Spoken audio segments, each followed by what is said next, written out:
Welcome. In this session, firstly, I would like to discuss about properties of the genetic code. Later, I'll also discuss about mutations and the genetic code.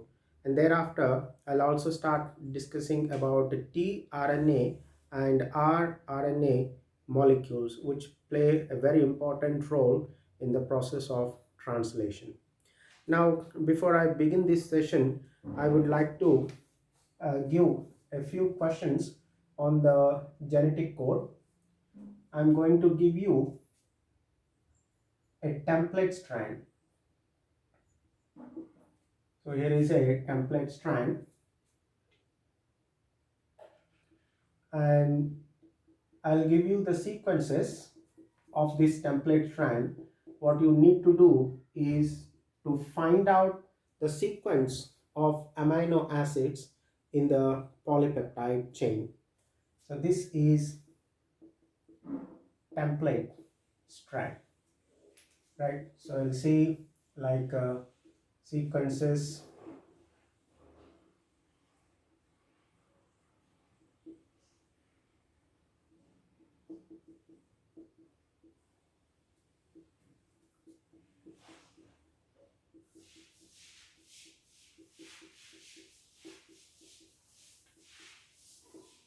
So this is 5 dash, right? So now you need to find out, okay, two things. One, what will be the sequence of nitrogen bases on mRNA? So what will be the sequence of nitrogen bases on mRNA? So that is one question. And then another question is, what will be the sequence of amino acids of the polypeptide chain coded by this strand? So these are two questions which you need to answer, right? So here I have given you the template strand. You need to find out the sequence of nitrogen bases on mRNA, and also you need to find out the sequence of amino acids of the polypeptide chain coded by this strand. So you have already with you is the genetic code, and you know how to use that genetic code, right? Now let's begin this session with the properties of genetic code. Properties of genetic code. Now the first property here is genetic code is triplet. So genetic code is triplet. So I told you already, every amino acid is coded by 3 nitrogen bases together called a codon, right? So message on RNA, so that the message which is present on mRNA, especially the message on mRNA, is read in groups of 3 nitrogen bases called codon, right? So if you see a mRNA and it has sequences like right, A U G C C G A U U, see something, okay, a sequence in this way, then we need to split this into 3 bases. So this one will code for 1 amino acid, and the next 3 will code for another amino acid. and these two amino acids will be linked up by peptide bond. So there will be a peptide bond between the right amino acids. So that's the reason we call it a polypeptide. Now next, AUU, in this case it will be coding for another amino acid. CCU, this codes for another amino acid, and this one another amino acid. So that's what the genetic code is, triplet. Now this is the mRNA molecule. So the message on mRNA is read in group of 3 nitrogen bases called codon. So this is one codon, this is another codon, and so on, right? So the first property is that genetic code is triplet. The next one is that genetic code is universal. So genetic code is universal. Now what we mean by genetic code is universal. So the genetic code is same in all living organisms. So genetic code is same in all living organisms, whether they are prokaryotes or eukaryotes. So in both of them, the genetic code is same. Say suppose in bacteria, AUG codes for methionine. So we know in the last session we have seen about the genetic code. So if AUG codes for methionine in prokaryotes, like E. coli bacteria or any other bacteria you can take, it's all living organisms, there is no single exception in this case. Then coming to eukaryotes, in that case also AUG codes for methionine only. So that is in eukaryotes. So that is the reason both in prokaryotes, in eukaryotes, right, the genetic code is same. So in prokaryotes, if AUG codes for methionine, in eukaryotes also it codes for, right, methionine only. So for that reason we call genetic code is universal, right? The next property is genetic code is degenerate. The next property is genetic code is degenerate. What we mean by genetic code is degenerate. So here one codon will be coding more than one amino acid. So in some amino acids we can see that some amino acids are coded by more than one codon. Some amino acids are coded by more than one codon. Like let's see example in this case, like GGU. So this codes for glycine, right? And then GGC also codes for glycine, and then GGA, this also codes for glycine, right? And then GGG will also code for glycine. So you can see some amino acids are coded by more than one codon, so hence the genetic code is degenerate. And of course we know that out of 64 codons, only 61 code for amino acids, right?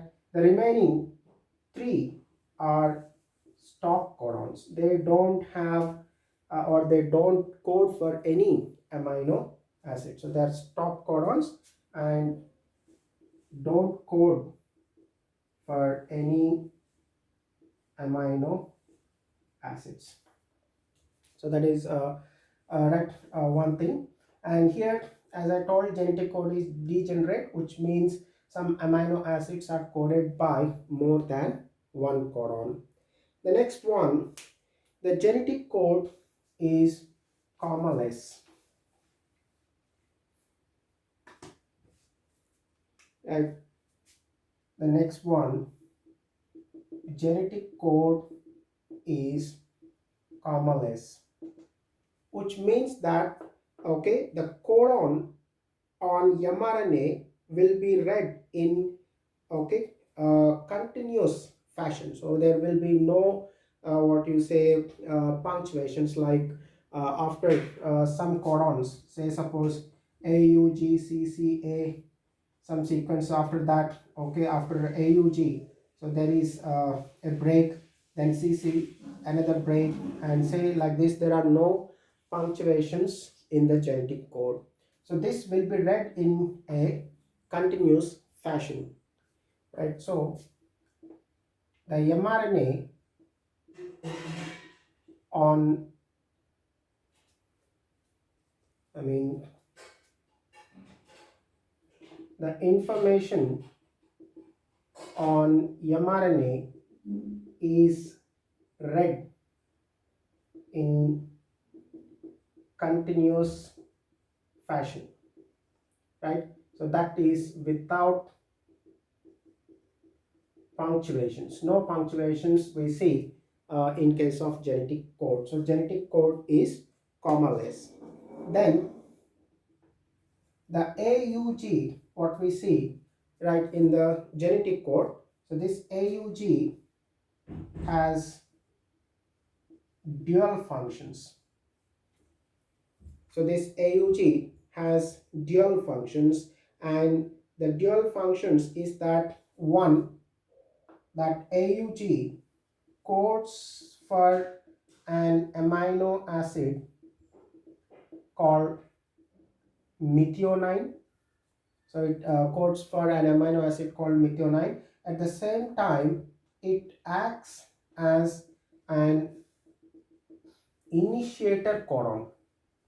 So it acts as an initiator codon, means on mRNA, the starting point or the starting codon will be, right, initiator codon, that will be AUG. So whenever you see mRNA molecule, the first codon will be AUG. So that is the reason why we call this codon AUG as an initiator codon. So AUG has dual functions. So the first function is it codes for an amino acid, and the second one, it acts as an uh, initiator codon. So these are two functions for AUG. And lastly, UAA, UAG and UGA are stop or terminator codons. So they are stop or terminator codons, right? So which I already mentioned that out of 64 codons, right, 3 codons will not be coding for any amino acid, and they are called stop codons, or you can also call them as terminator codons. So that's all about the properties of genetic code. Next, we'll see about mutations and genetic code. So already we have come across with mutations in the previous chapter, principles of inheritance and variation. So of course there we did not come to this extent, so understanding in the previous chapter is quite difficult. So now we can understand in detail. So let's see mutations and the genetic code, right? So now we studied that in the last session, I mean in the previous chapter. Mutations are of two types, called point mutations and another one called frame shift mutations. So point mutations and frame shift mutations. So here one example of these point mutations we have seen, like sickle cell anemia, and for this also I would like to give an example in case of frame shift mutations, Tay-Sachs disease. Okay, of course that is not mentioned in the textbook. So as I have given example for point mutation, I also have given example for frame shift mutations. Of course, by searching on internet you can find many more examples for frame shift mutations and also for point mutations. So now let us understand, in case of point mutations, already we know that in this case there is a change in a single base pair. Okay, so there is a change in single base pair, and because of that, at a particular position amino acid is changed. So that's what we see in case of sickle cell anemia. Now coming to these frame shift mutations, let's take a sequence, right? So AUG, CCG, AUC, some sequence I have mentioned here. Okay, so now let's divide this.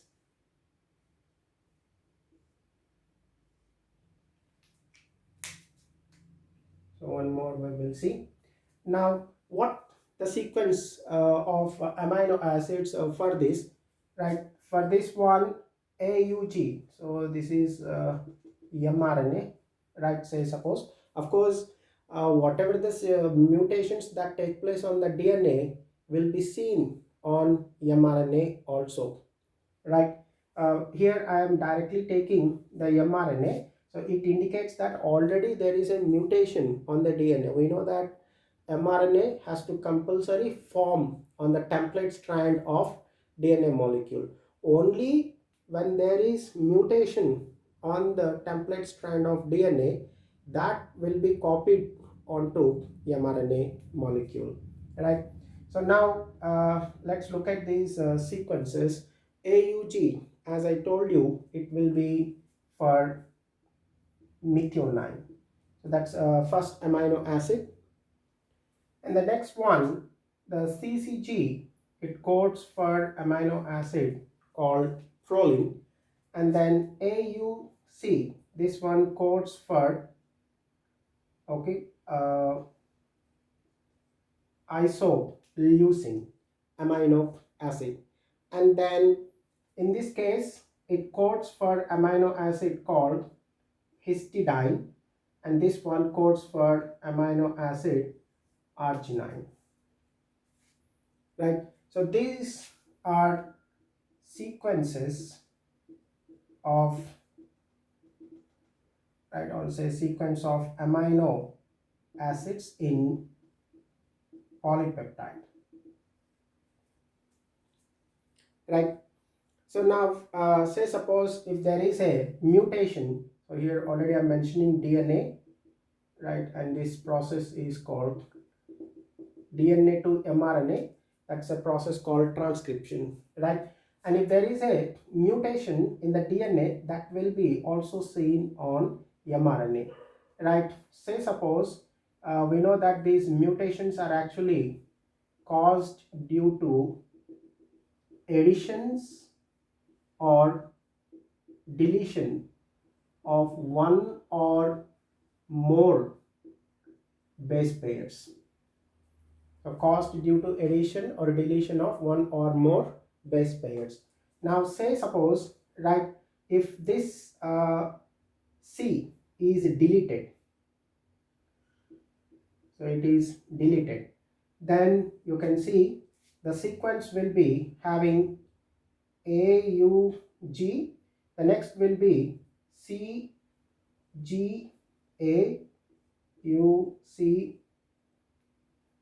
then CAC, then CGC, right? Now let's see the AUG, that remains same, but what happens from the point of that deletion, you can see the change in the sequence. CGA, right? Then UCC, then ACC, and this is what you see here. So there is completely a frame shift. Now from that point all the amino acids will change, right? So what they are, so in this case the first one will be coding for, right, methionine, and this CGA codes for arginine, and then the next one, the UCC will be coding for serine, and then the ACC will be coding for threonine. So you can see the first one remains same, and from that point of deletion, so the same case will happen with the addition also, right? So that is what in case of frame shift mutations, there is addition or deletion of one or more base pairs. Now what happens if there is a deletion of three nitrogen bases? Okay, so three nitrogen bases, so deletion or addition you can take, so deletion or addition of three base pairs, or you can also take multiple of it. So then let's see in this case,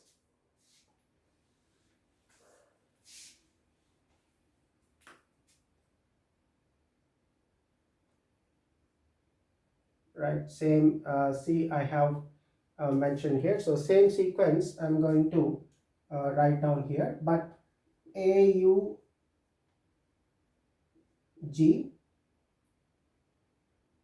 then CCG,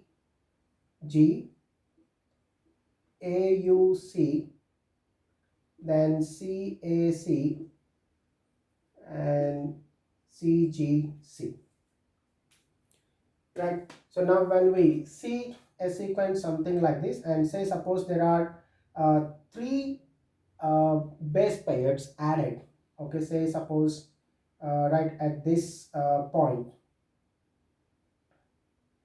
so at this point three bases are added, say suppose A, G, C, so added, then in this case the sequence will become AUG, CCG, AUC, then CAC, and I'm sorry, AUC, then AGC, then CAC, CGC.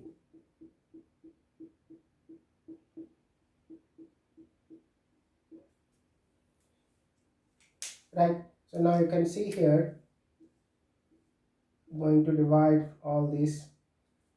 So here these amino acids will be same. For AUG we know this one codes for methionine. For CCG it codes for proline. For AUC it is going to code for, right, isoleucine, and for AGC codes for serine. Then CAC is going to remain same, histidine, and CGC is also going to remain same. So here this is addition of three bases, and in this case you can see the reading frame remain unaltered from that point. Of course only there is an addition of an amino acid, but you can see the remaining amino acids to be same. So that's about the frame shift mutations, and that's all about mutations. Next we'll see about rRNA and tRNA molecule. which play an important role in the process of translation. So after transcription, the next will be translation. And before I discuss about translation, we need to know what are all the molecules that are going to take part in the process of translation. So first we'll see about RRNA molecules. So in this case, the R stands for ribosomal RNA. So rRNA stands for ribosomal RNA, and this is the most abundant type of RNA in the cell. So out of all, so this is the most abundant type of RNA, which will be constituting around 75 to 80% of total RNA present in the cell, right? So most abundant type of RNA.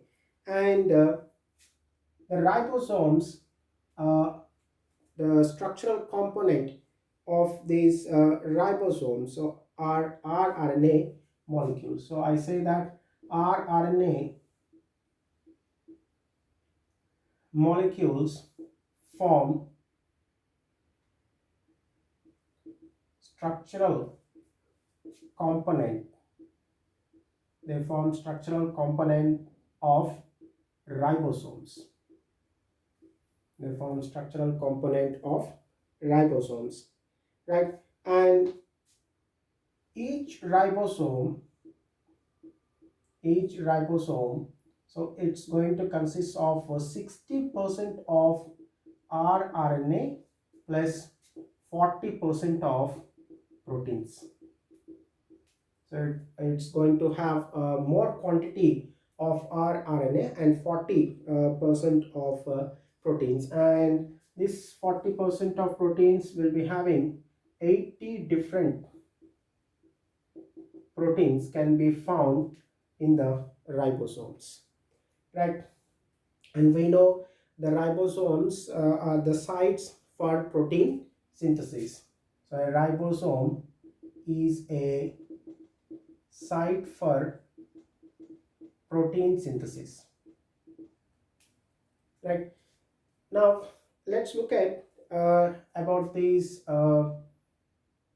ribosomes. I just mentioned that what these ribosomes they are made up of. So these ribosomes, we know in case of prokaryotes and in eukaryotes. So in this case it is of 70s type, in this case it is of 80s type, and we know that in this prokaryotes, which is of 70s type, we have two subunits. So they will be 50s and 30s. So this is a larger subunit, and this will be the smaller subunit.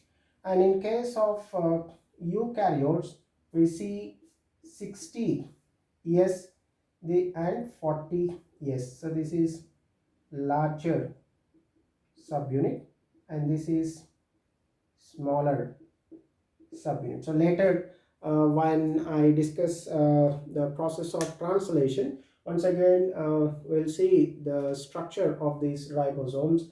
So because the rRNA forms the main component of these ribosomes, so it happened to discuss here. So prokaryotes and eukaryotes, where we see two different types of ribosomes here. Now the 50s, that is larger subunit, in case of prokaryotes, it consists of 5s rRNA, and also it has 23s rRNA plus proteins will be present. So what makes up that 50s larger subunit? So it consists of 5s rRNA and 23. So this is 23 rRNA. And coming to the 30s, so it consists of only 16s rRNA plus proteins. Then coming to the 60s larger subunit in case of eukaryotes. So this one will be having again 5s rRNA and 5-point-S rRNA and then 28S rRNA plus proteins, which all together they form, right? I'm sorry, here I mentioned 18S. So 5S, 5.8S and 18S rRNA plus proteins will constitute the largest subunit. So while the 40S, this is going to consist of 28S rRNA plus proteins. Right, so that's about the ribosomal rRNAs. Of course, they also have the same sequences. Of course, not same sequences. The nitrogen-based sequences, just like how we see in case of mRNA, they also have, right? Of course, with the different sequence, and they form the structural component of ribosomes, right? Next, we'll see about tRNA molecule.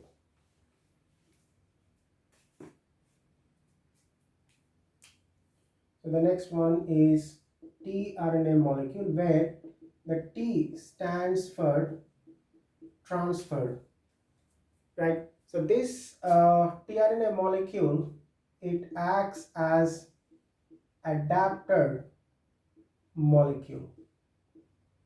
So it's a adapter molecule, or also called as sRNA, also called as sRNA. So that's called soluble RNA molecule. So it acts as adapter molecule or soluble RNA molecule. So here a point is that the amino acids, they don't have the ability to read the code that is present on mRNA.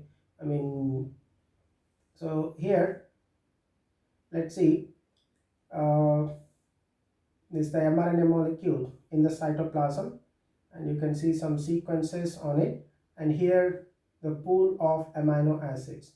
So these amino acids directly cannot come and read the sequences on mRNA and get aligned and form a particular sequence to form a particular polypeptide. So that we don't see it. So this is, all these are amino acids, and this is mRNA. Now there must be an adapter molecule that actually helps in knowing the amino acid and also reading the sequences on mRNA. So that work is done by tRNA molecule. So in this case, the tRNA molecule identifies amino acid according to, right, sequence on mRNA, right? Of course, each tRNA is specific. So each tRNA molecule is specific to an amino acid, right?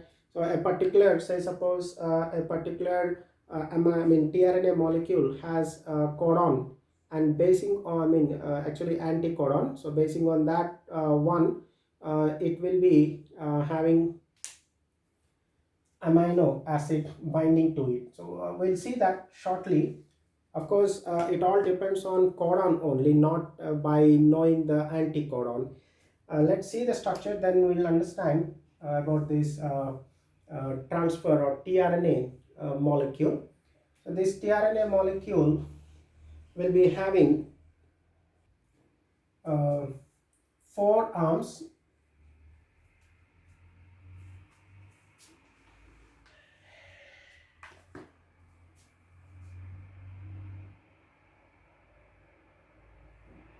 So it's going to have four,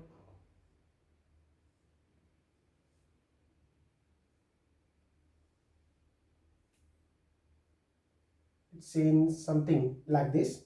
Of course, this is called uh, clover leaf model of tRNA.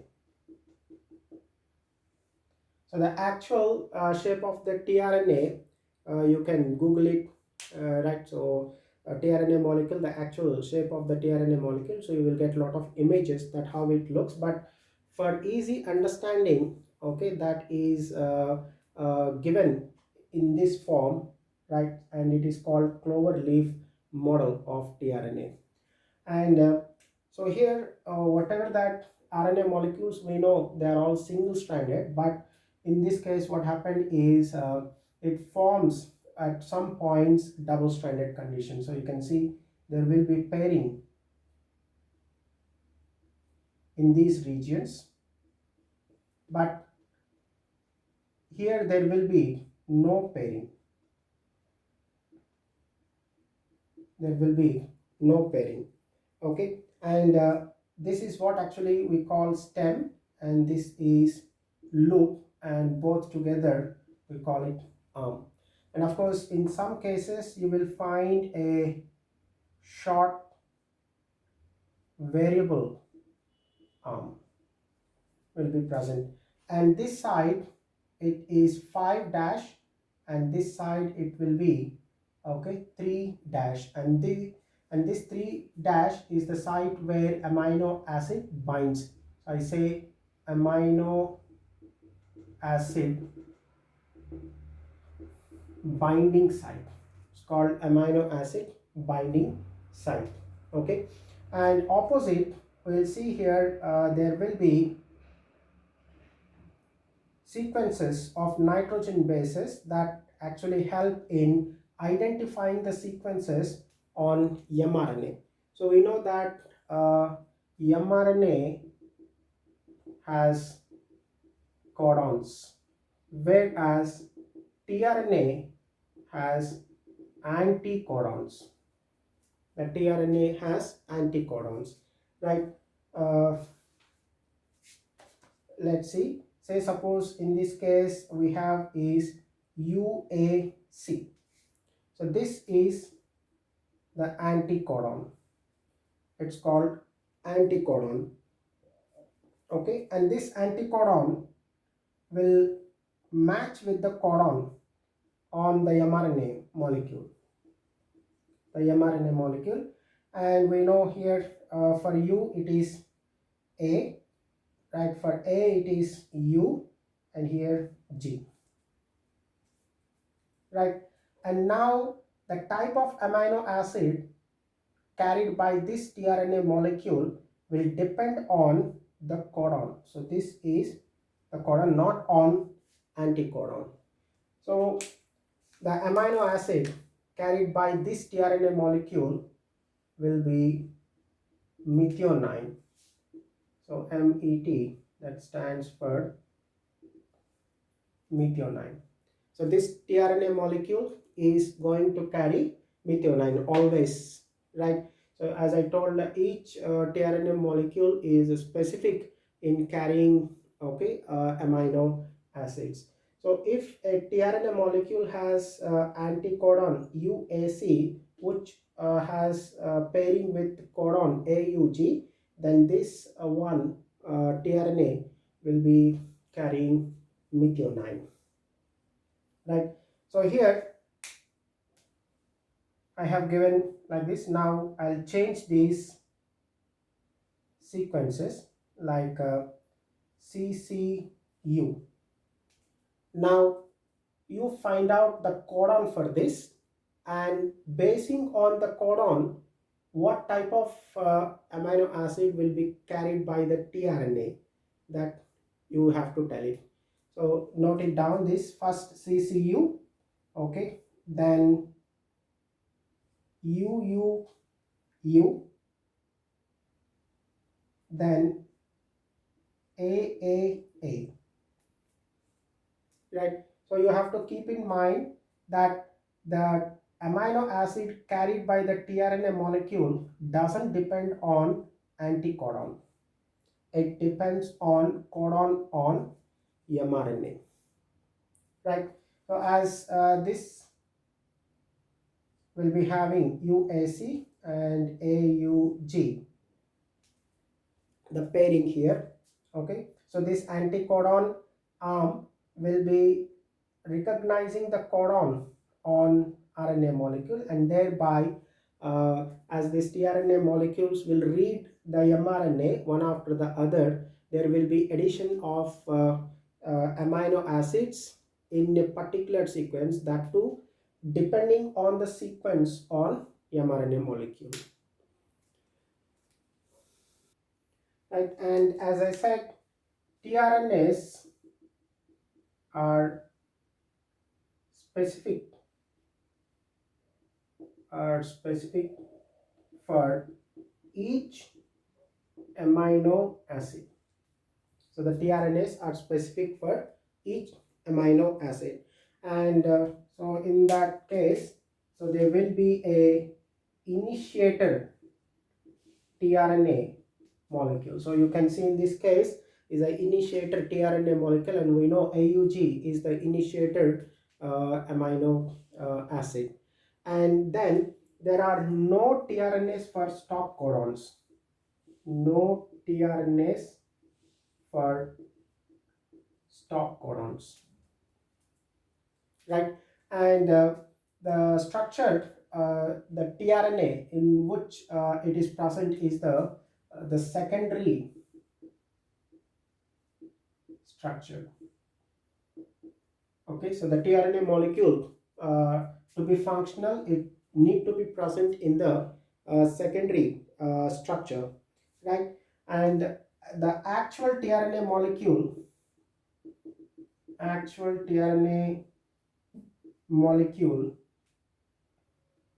will have inverted L shape. So it will have inverted L shape. Actual tRNA molecule will have inverted L shape. So just type in the Google, write actual tRNA molecule or original tRNA molecule. It will show you a picture, and in that you try to find out where is, okay, the anticodon loop. So this is an anticodon loop, and this will be the amino acid binding site or acceptor site. And with this I will end today's session.